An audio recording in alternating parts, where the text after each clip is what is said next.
To customize a lock screen on POCO M8 5G, let's start by opening settings on our device. Next step is to scroll down and we're going to focus on two different options. There's personalization and lock screen. Let me go for personalization first. Then we can click on our lock screen. From here you'll be able to change to different style for your lock screen, so you can browse through them if you like.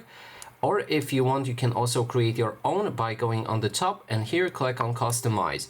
Now we'll be able to change many different things for our lock screen. For example, we can click on the clock right here, which will allow us to change to different font style, different hours show up and different widgets for our clock. So you can choose whichever things you like.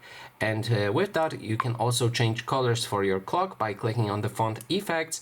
And then you can change the primary color, which is the clock itself, and secondary colors for the widgets. Next thing that you can do here is click on the top one, emergency calls only on the top, and you can then add a third widget, because the clock supports two widgets, then you can add third one on the top.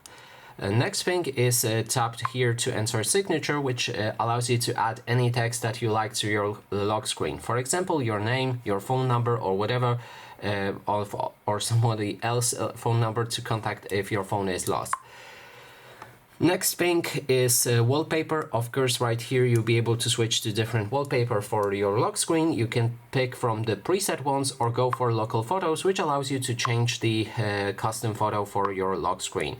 And there's also wallpaper effects that allows you to apply different filters to your lock screen wallpaper, and that way it may seem different.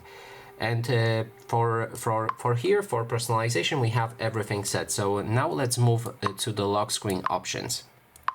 So we need to go back to the main settings. Here click on the lock screen and go to the customize shortcuts. That way you'll be able to customize shortcuts for the bottom left and bottom right corner of the screen.